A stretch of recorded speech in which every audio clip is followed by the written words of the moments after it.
Hi everyone, it's me again, Oscar, and today it's time for another financial literacy talk.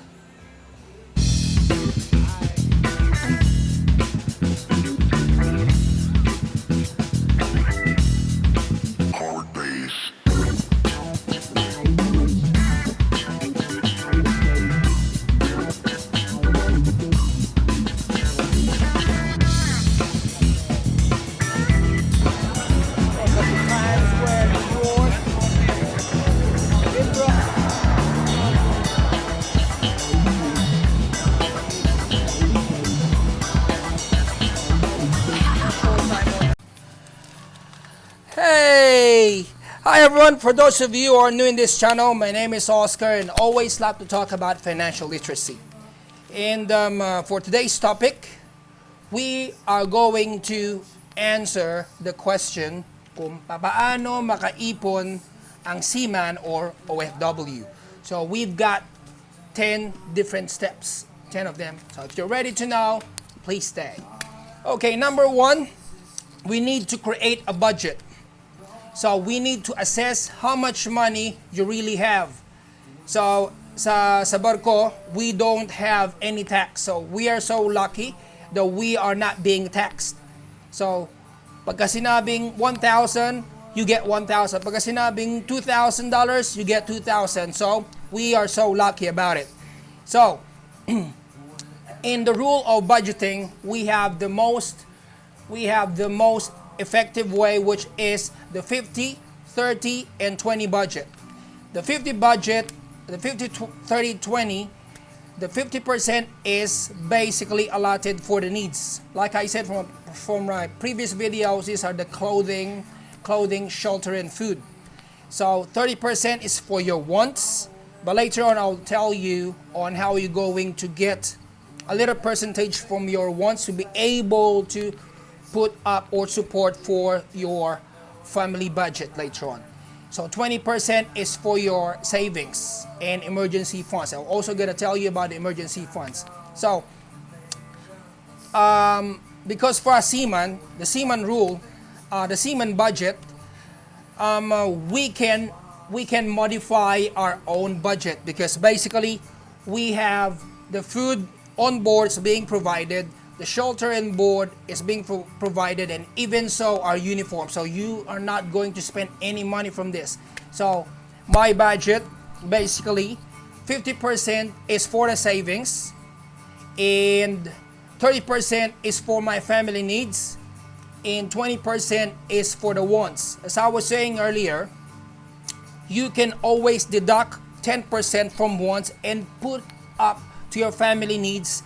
In that way, you will be able to have 40% for your family needs. For sure, that can help to sustain the budget. So the golden rule in sending money when it comes to budgeting is always stick with the acquired percentage. Even if you get promoted, even if you get extra money, even if you get extra tip, do not send an extra. Because like I always, my friend has told me, sinabi niya sa akin noon na kapag ka nagpadala ka ng eksakto, kulang yan. Pagka nagpadala ka ng sobra, kulang yan. So, ang dapat mong gawin, kulangan mo. Just kidding. Well, the point is, lagi mong mag-stick sa budget. Pagka nagpapadala ka ng $1,000 a month, stick to that $1,000 a month. Or $800 a month, stick to that $800 a month. So, yun ang dapat gawin. So, you're the provider, ikaw ang nagtatrabaho for your family, then you should rule, they should follow you on what are you gonna have to do for your budget.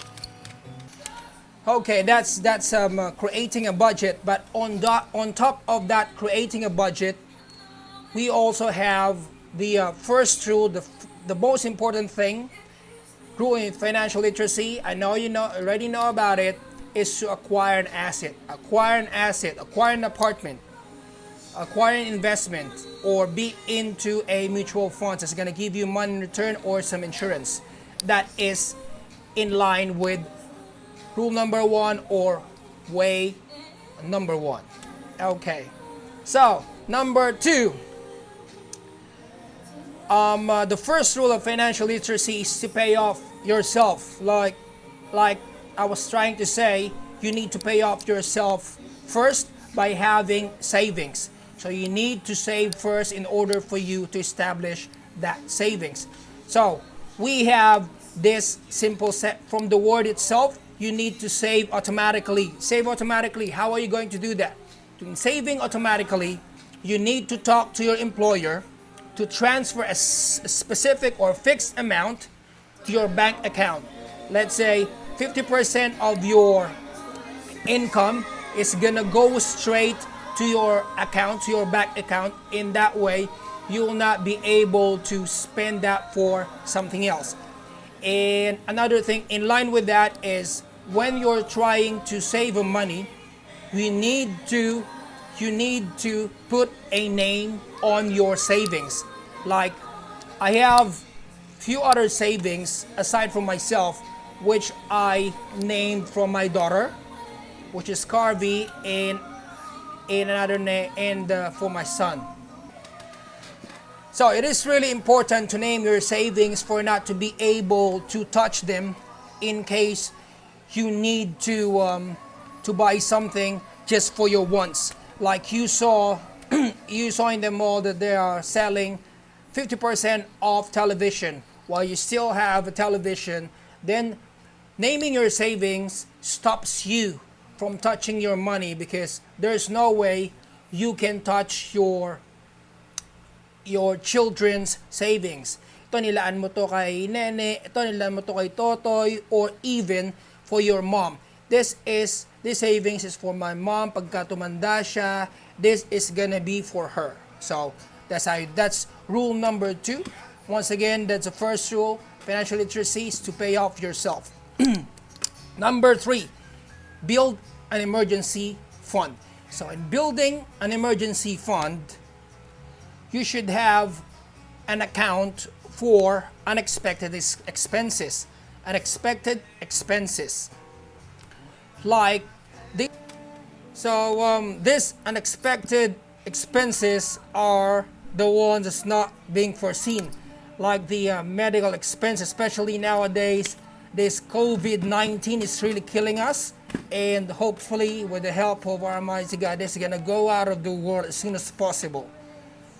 So that's the relevance of acquiring an account for unexpected expenses, which is especially perfect talk about what's happening in the society, which is the COVID-19. So in case like some of my friends in the cruise ship, they're gonna be sent home very soon because of the fact that the COVID-19 is still spreading around.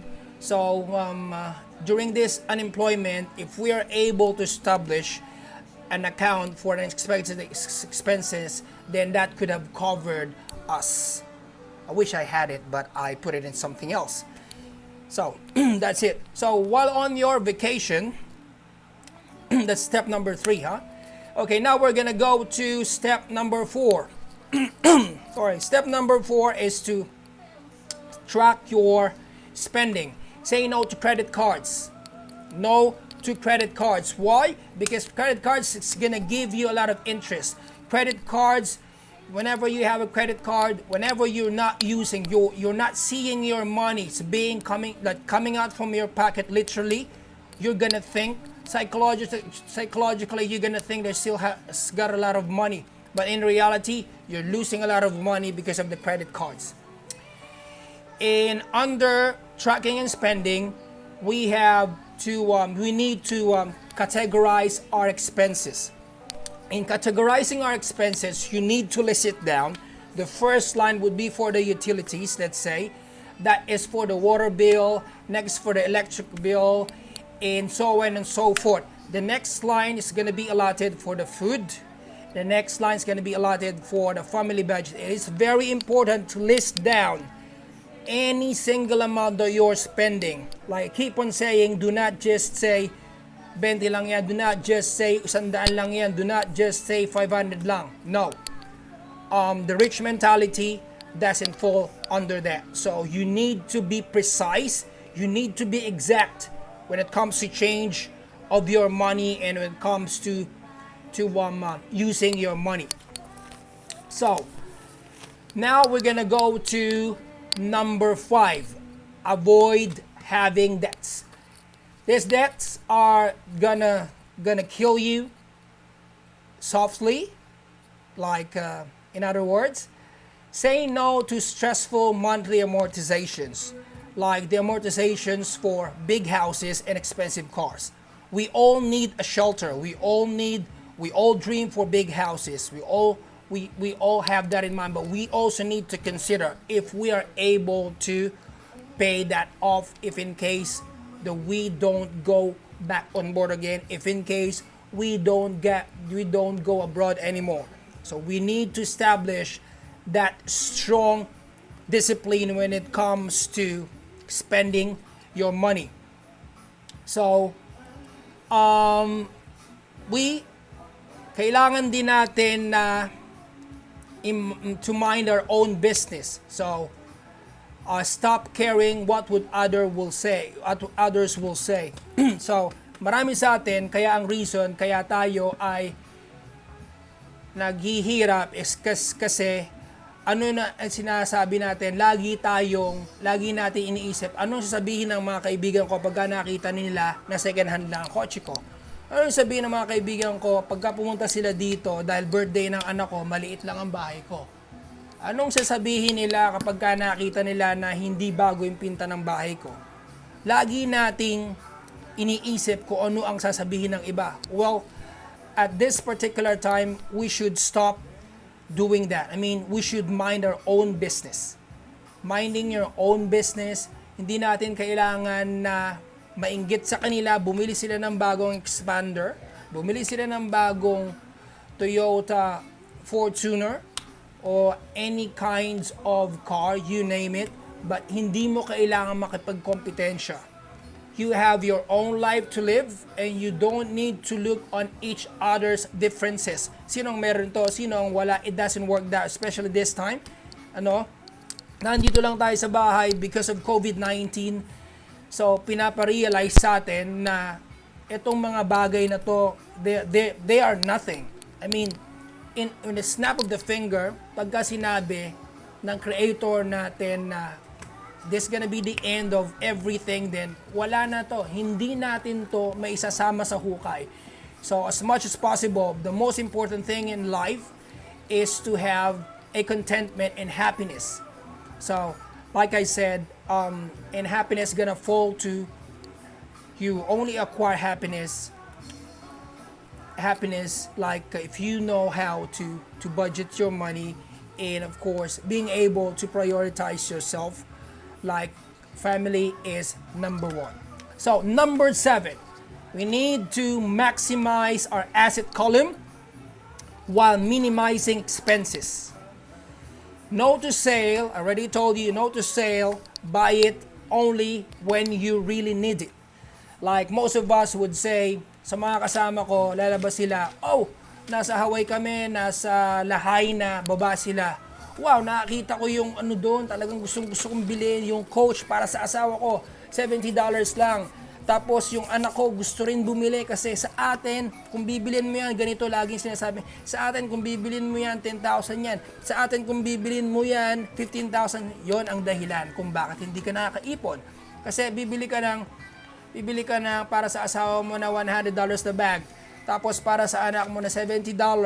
Tapos bumili ka na naman sa isang puerto, sale ang cellphone sa Dubai. Bumili ka na naman.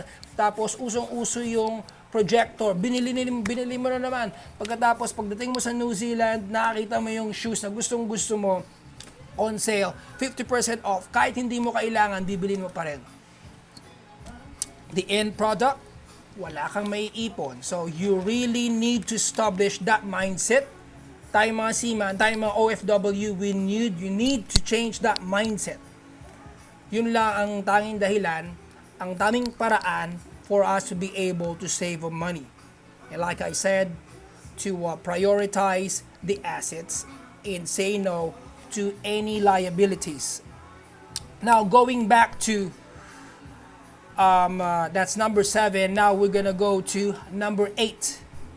we need to have a bucket list. Bucket list until what age are we going to work on board, or until what age are we going to go back abroad. So pagka sinabi mo hanggang 40 lang ako, make sure that before you reach that age, you're able to pay off everything that you need to pay. You've already paid for your car, you already paid for your house. So before you come into that stage, you need to visualize. You need to visualize kung ikaw ay naaayon ang plano mo sa iyong bucket list. So that's why bucket list is very important. You need to know until when are you gonna have to do this. Always remember, we're here for money, but the most important thing is our family. We need to value our time with our family, and we can always do that by doing a lot of researchers on how to be contented with life. Like I said, we need to simplify our lives for us to be able to have a simple problem, like small amount of money. That's what we need to sustain our living. So, number 9, you need to avoid our mistakes. So this message is for the ones who've been on board for 2 contracts, 3 or 4. We've been in the industry for a decade or more. So we have already committed the mistake, and I am highly encouraging you not to copy our mistake. So in the first contract, kung bago ka nagbabarko, first contract, you can buy anything that you like. But on the second, make sure you're going to start applying about financial literacy. And most importantly, the last rule number 10, is to go back to rule number 1, which is to acquire an asset. So thank you very much for listening. I hope this video has been beneficial for those of you out there who are always wanted to save money in order to have an investment and to stay longer at home. Okay, bye-bye. I hope you're gonna like this video, and once again, my name is Oscar/Aussie Boy, and I hope to see you in my next video. Bye-bye. Everyone, please do not forget to like, share, and most importantly, subscribe to this channel for more financial literacy talk. Thank you very much. It's me again, Oscar.